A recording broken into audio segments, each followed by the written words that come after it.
예, 안녕하세요. 만나뵙게 돼서 반갑습니다.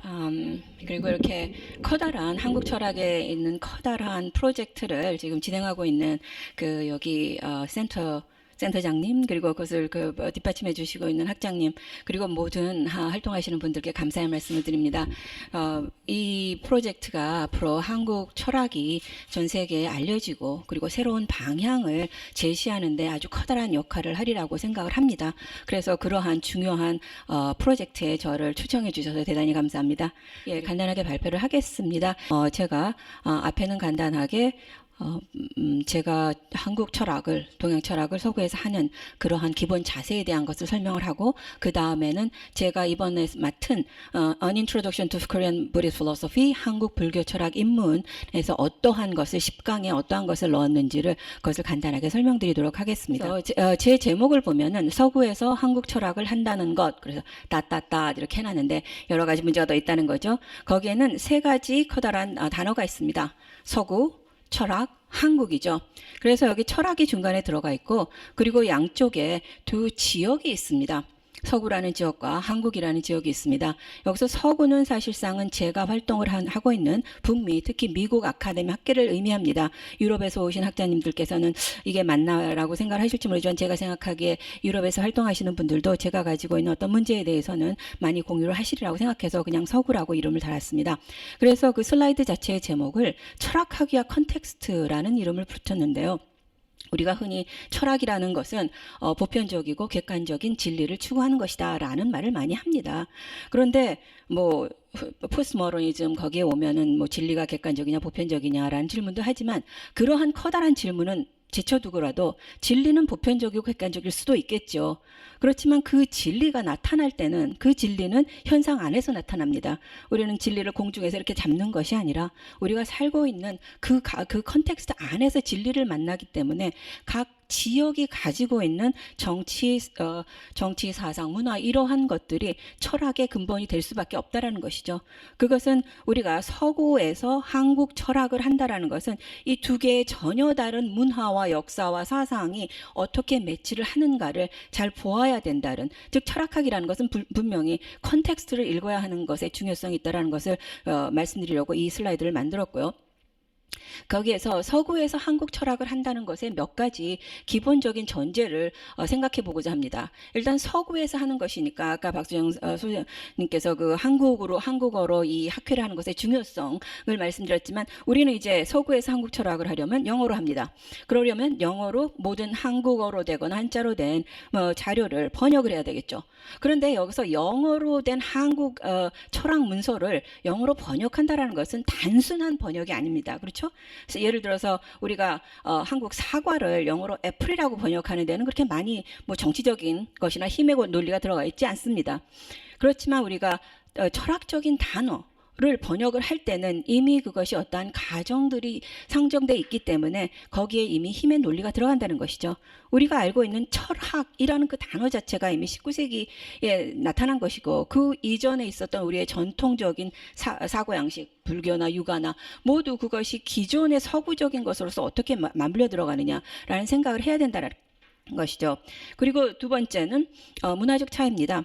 우리가 철학을 할 때 특히 서구의 그 근대 철학 이후로는 뭐 형이상학, 이성적자, 주계급 분리 등이 가장 철학을 하기에 근본으로 되어 있는데, 사실 제가 하는 불교 철학은 이러한 사고의 거의 정반대 입장에 서 있습니다. 그렇다면 이렇게 지금 서구에서 어떠한 가장 기본적으로 생각되어 있는 사실 그 철학적인 기본 전제에 반대되는 철학을 한다는 것은 어떤 의미가 있는가, 그거를 또 생각해 봐야 될 것이고요. 세 번째는 저에게 가장 중요한 것 중에 하나는 이 세 번째 가정인데요. 제가 철학을 할 때 한국 불교 철학은 오늘 여기 우리에게 무엇인가? 아까도 소장님께서 그 과거형의 철학이 아니라 현재형의 철학을 하자라는 말씀하셨는데 그건 것 같아요. 그러니까 한국 불교 철학 은 무엇인가를 알아야 하지만, 또한 그것이 도대체 나한테 무슨 의미가 있는가, 우리에게 무슨 의미가 있는가라는 것을 생각하는 것 역시 굉장히 중요한 거라고 생각을 합니다. 그래서 이러한 근본 전제를 가지고서 자, 오늘 여기 우리가 한국 불교 철학을 한다라는 것은 무엇을 의미하는 것일까, 이 맥락에서 질문을 할 때 몇 가지 이제 짚고 넘어가야 할 것이 있다라고 저는 생각합니다. 그래서 첫 번째 제가 푼 것이 철학학이야 힘의 문제입니다. 그래서 동양과 서양 분명히 불교 철학은 동양의 철학이고 우리가 서구에서 한다라는 것은 서양적인 전통이 있는 데서 하는 것인데 그대로 봐도 이미 우리가 그 둘 사이의 힘의 균형이 딱 맞지는 않는다라는 것은 분명히 알고 있습니다. 그렇죠? 누구나 현대가 서구가 지배하는 그러한 사회이고 그러한 안에서 비서구 철학을 한다라는 것은 단지 하나의 다른 철학이라 하는 것이 아니라 어떻게 당시대의 힘의 논리가 우리의 사고 양식과 철학하기를 지배하는가에 대해서 잘 깨닫는 것이라는 것이죠. 그래서 저는 불교 철학이나 아니면 동양 철학 입문을 가르칠 때 첫날 첫 수업에 이 이야기를 합니다. 너희가 지금 동양 철학을 배운다라는 것은 그것은 그냥 단지 다른 것을 이야기하는 것이 아니라 지금 가지고 있는 세계에서의 힘의 논리와 맞들어가는 그 생각을 해야 된다라는 말을 합니다. 그리고 두 번째 이제 이 철학을 할 때 정형화된 한국의 대표적 불교 철학적 소개적 강의에서 벗어나기라고 했는데 뭐 나중에 보면 아시겠지만 제 그 강의 계획서에도 저렇게 대표적인 불교 철학자가 들어갑니다만 서구 철학을 할 때도 우리는 뭐 플라톤, 아리스토텔, 칸트, 헤겔, 데카 뭐 이렇게 쭉 있는 이름들이 있지 않습니까? 그 이름하고 한국 불교 할 때도 의상, 원효, 진울 이렇게 쭉 들어갑니다. 그 특정하게 이미 짜놓은 그런 것을 넘어서 아까 학장님께서 말씀하셨지만 지금까지 생각되지 않은 많은 철학의 가능성들이 있는 자료들을 좀 더 많이 끌어오고 싶어 했고 그런 것들을 이번 제 강좌에 몇 개 이제 소개를 했습니다. 그리고 세 개는 아까도 말씀드렸처럼 한국 불교 철학의 주제와 현 시점의 주제를 연결시켜야 한다는 것이죠. 우리가 철학을 한다면 물론 진리를 찾는 건 좋은데 진리라는 것이 어떤 의미를 갖는가 우리에게 그거를 생각해야 되겠죠. 그래서 제가 이러한 맥락에서 잘 좋아하는 문구가 그 20세기 프랑스 현상학자 모리스 메르봉띠라는 사람이 그런 말을 했습니다. 우리가 우리 이전의 철학자를 읽는 것은 우리의 지혜로 그들의 문제를 해결하려는 것이 아니라 그들의 지혜로 우리를 문제를 해결하려는 것이라는 것이죠. 근데 우리는 흔히 지금 저 앞에 있는 철학자들의 문제를 우리가 막 해결하라고 하는데 그거는 그분들이 가졌던 문제의식이고 우리는 우리의 문제의식을 해결하는데 얼마나 어떻게 그분들의 지혜를 사용하느냐 그것이 중요하다고 생각합니다. 그리고 마지막 것은 한국 불교 한국 철학의 위대함을 알린다는 자기모순이라고 했는데 이 PPT 만드시는 분이 자기모순의 강조를 딱 두셨습니다. 그래서 사실 한국 불교도 그렇고 뭐 한국 불교의 세계화, 뭐 한국 철학의 세계화 이렇게 얘기하면 항상 기본적인 자세가 한국 불교는 위대하다, 한국 철학은 위대하다, 그러므로 알려야 한다는데 저는 그것이 자기 모순이라고 생각을 합니다. 그리고 만일 진정으로 우리가 철학을 한다면 철학은 자기 비판으로부터 시작이 돼야 되는데 내게 우월하니까 내 거를 따라라라는 그런 방식으로 해서는 세계화가 안 된다라는 것이죠. 그래서 이런 것에 대한 우리 철학에 대해서 가지고 있는 철저한 자기 반성이 필요하다라고 생각을 합니다. 그래서 이러한 전제 안에서 제가 이제 이것이 제가 학문을 할 때, 제가 철학을 할 때 기본 입장이고 이러한 생각들을 제가 10개의 강좌를 만드는데 반영하려고 노력을 했습니다. 그래서 아까 이거는 간단하게 하고 시간이 없으니까 넘어갈 텐데요. 오늘의 주제를 중요한다고 생각했는데 그중에 그 20세기 철학자 제가 좋아하는 한국 철학자 중에 박치우 철학자가 있는데 그 박치우의 글 중에서 그 사상과 현실이라는 책 맨 앞에 나오는 강단 철학을 나오며에서 박치우가 이렇게 얘기합니다. 내가 철학이 무엇인지 알려고 철학 전공을 했는데 4년 동안 철학과에서 배운 건 철학이 무엇이었는가만을 배웠다는 거죠. 그래서 자기는 시간을 낭비했고 자기 장학금으로 공부했으니까 돈도 낭비했다라는 이야기를 하거든요. 그래서 박지우가 얘기할 철학은 오늘 이 땅 우리에게 있어서 마땅히 무엇이 되어야만 할 것인가 라고 이야기하는데 저는 이것이 굉장히 중요한 생각이라고 말씀드리고 싶습니다. 그래서 넘어가서 그래서 이제 Introduction to Korean Buddhist Philosophy에서 방법론 몇 가지를 말씀드리고 그리고 이제 각 강좌가 어떻게 구성되어 있는지 말씀드리겠습니다. 여기서도 기본적으로 제가 말씀드린 것을 그대로 실천을 했습니다. 그래서 처음에는 각 강좌의 앞에는 동양, 한국, 불교 철학의 고유한 내용을 이제 가리켜야죠. 그러니까 고유한 내용을 가리키고 그 다음에는 그러한 내용을 어떤 의미에서는 서구 사상과의 비교적 접근을 시도했습니다. 그런데 여기서 비교적 접근이라는 것은 사실상 비교 철학적으로 칸트가 무슨 얘기를 한 것이 뭐 불교의 이거와 같다 이러한 비교가 아니라 사실상 서구에서 비서구 철학을 가리킨다라는 것은 아니면 읽는다는 것은 그 자체가 비교 철학입니다. 제가 생각하면. 왜냐하면 학생들은 이미 서구적인 사상에 물들어서 스물 몇 살까지, 스무 살까지 살았는데 그 안에서 비서구적인 철학을 접근하면 이미 서구적인 사고 틀 안에서 그것을 해석을 하죠. 그럼으로써 이것은 이미 어떤 비교 철학적이라는 것이죠. 그것을 학생들이 이제 깨달아야 되는 것이죠. 자기들이 이미 내가 이것을 던져줬을 때 그것을 서구적인 프레임 안에서 해석한다라는 것을 느끼면 그들이 다시 그것을 재해석하는 방법을 배우겠죠. 그리고 불교 철학과 현실 정부의 관계, 그것은 아까 제가 계속 말씀드린 것과 같습니다.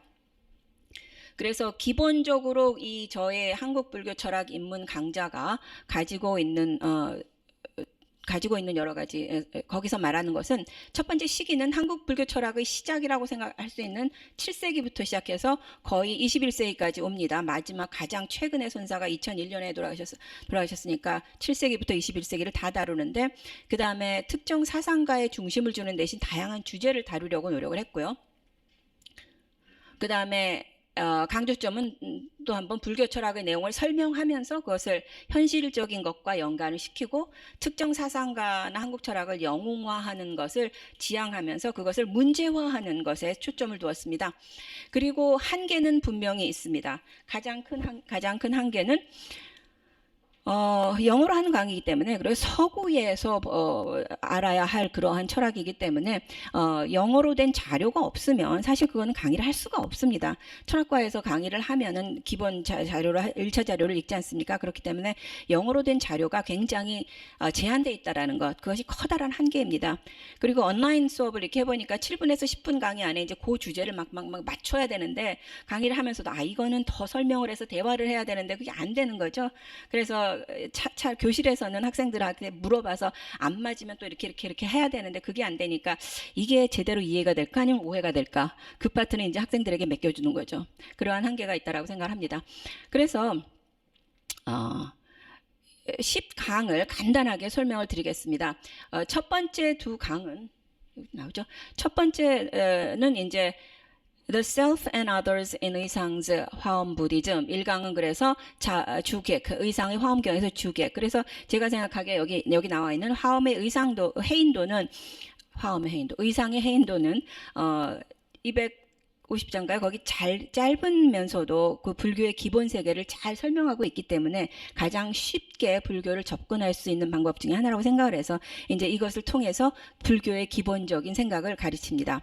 그리고 물론 이런 것을 할 때 예를 들어서 불교에서는 무아를 가리키는데 우리가 서구적인 입장에서는 자아가 굉장히 중요한 것이요. 자아의 독립성이나 아니면 권리, 개인의 권리라는 것이 굉장히 중요하기 때문에 그런 것을 비교하면서 어떻게 설명할 수 있는가. 그래서 어떤 의미에서는 그 코로나 사태가 나고 나서 미국에서는 여러 곳에서도 그럴 수 있지만 미국에서는 코로나 사태가 나면서 또한 그 사회에서 있었던 여러 가지 그 차별과 인종주의가 아주 적나라하게 드러났습니다.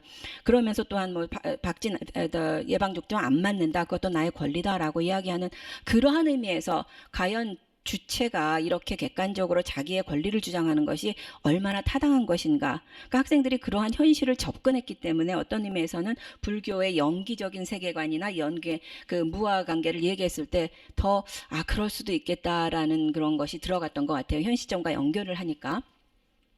그래서 두 번째는 원효를 통해서, 원효의 유식사상을 통해서 주관과 객관의 만남에 대해서 이야기를 하고, 주관과 객관이 만나면 제가 이 물을 잘 이해할 수도 있지만 이 물을 오해할 수도 있겠죠. 그래서 불교에서 오해는 어떻게 일어나는가를 설명을 하고, 오해가 일어났으면 오해를 정정을 해야겠죠. 그래서 불교에서는 어떻게 정정하는가, 그런 것들을 이제 이 강에서는 했고요. 그래서 3강에서는 이제 진우를 통해서 선불교를 이야기했습니다. 진울의 선불교라면 한국 불교의 가장 대표적인 것이라고 할 수 있는데요. 그래서 선이라는 것은 무엇인가? 사실 선불교가 서구에서는 가장 잘 알려진 불교 중에 하나이고, 그랬을 때 선 수행은 무엇을 의미하는가라는 것을 이야기했을 때 여러 방향으로 이야기를 할 수도 있지만 그 중에 하나는 제가 생각하기에는 선불교가 지향하는 어떤 사고 방식을 완전히 뒤바꿔 보는 것. 우리가 아주 익숙해 있던 사고 방식을 이게 왜 이렇지라는 전혀 다른 방식으로 생각하게 할 수 있는 것. 그것이 어떤 선불교의 수행 중에서 중요한 것이라는 것을 말해주는 그러한 세 개의 챕터입니다. 그리고 1, 2, 3 제가 안 하겠다고 하는 커다란 임무를 이제 하나 한번 하고서 그래서 4장과 5장에서는 주제별로 들어갔습니다.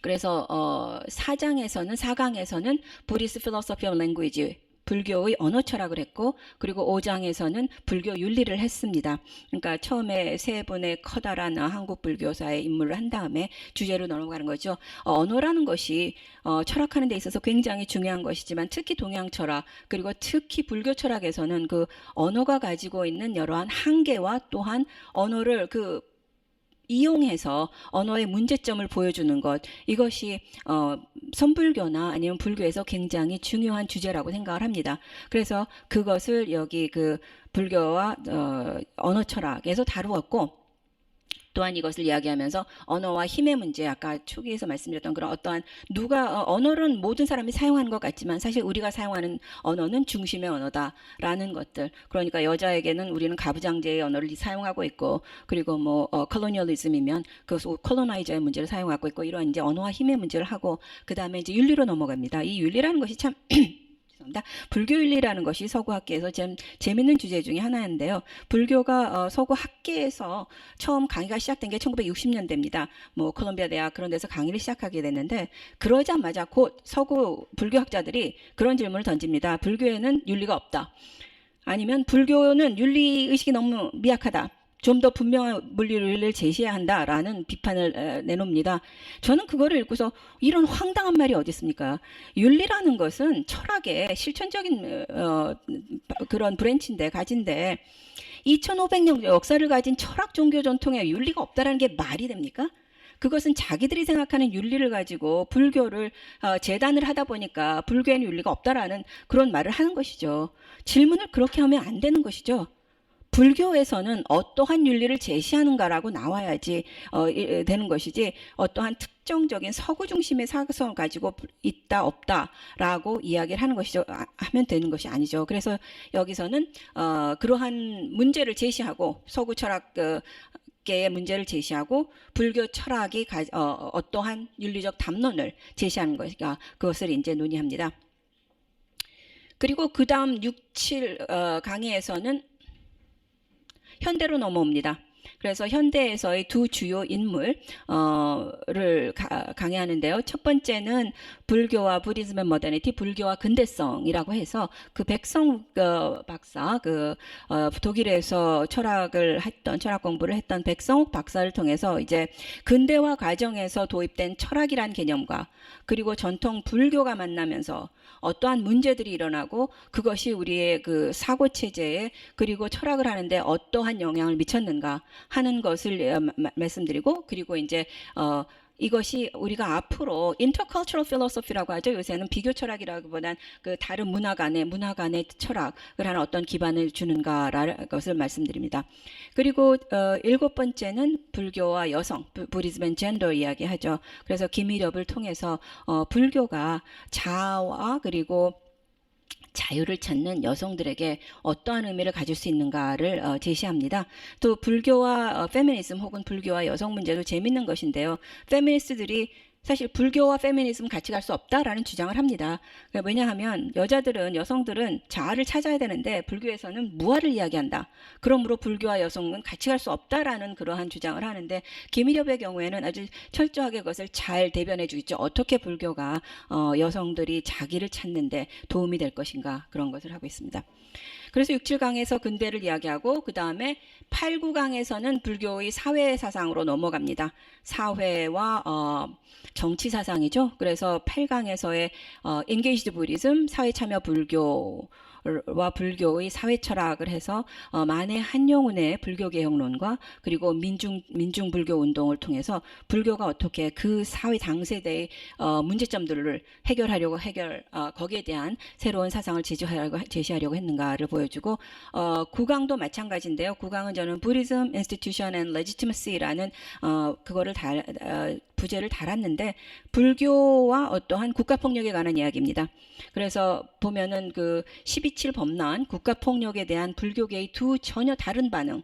하나는 민중불교 완전히 사회로 나가서 그래서 거기서 이제 사회 철학을 하는 그러한 불교 쪽의 반응과 성철 같은 경우에는 전통적으로 불교는 사회 참여를 하는 것이 아니라 산에서 수도를 해야 된다. 그것이 어떠한 대안이다라고 이야기하는 두 개의 전혀 다른 그러한 반응을 보여줌으로써 사실 근대에서 국가폭력이라는 것은 굉장히 중요한 주제이고 그것이 불교 철학과 그리고 불교계와 어떻게 맞을 수 있는 것인가. 따라서 이 국가폭력은 불교에 대한 국가폭력뿐만 아니라 국가가 가지고 있는 그런 폭력에 대한 어떤 철학적인 대응에 대한 것을 이야기하는 것이죠. 그렇게 해서 사회사상을 거쳐서 마지막에는 저는 불교 실존주의라는 이름을 달았는데요. 결국 질문은 그래서 뭐 불교는 뭐를 가리키는 걸까? 이 선불교를 그렇게 철저하게 수행을 해서 뭐를 하겠다는 걸까라는 이야기를 합니다. 그래서 사실 불교 선수행이 뭐 서구에서는 특히 뭐 이렇게 릴렉스 하는 그러한 스타일로 전화되는데 선사들의 수행하는 거를 보면 진짜 잔인할 정도로 수행을 합니다. 칼 아래 꽂고. 그러면 우리가 그런 질문을 하죠. 도대체 저분들은 원하는 게 뭐였을까? 왜 저렇게까지 꼭 해야 됐을까? 라는 것을 통해서 어떤 인간의 자기 실존에 대한 궁극적 질문, 그것에 대한 질문을 여기서 이제 마지막으로 하면서 사실 서구 중심 세계에서 비서구인 한국 불교 철학을 배우는 것 자체가 어떠한 서구적 담론에 대한 문제를 제기하는 것이라고 저는 생각을 합니다. 그렇기 때문에 마지막에 이 영상을 보시는 분들에게 한국 불교 철학 그 자체가 화두 하나의 질문을 여러분의 삶에 던질 수 있기를 바란다는 그러한 말로 강의를 맺습니다. 감사합니다.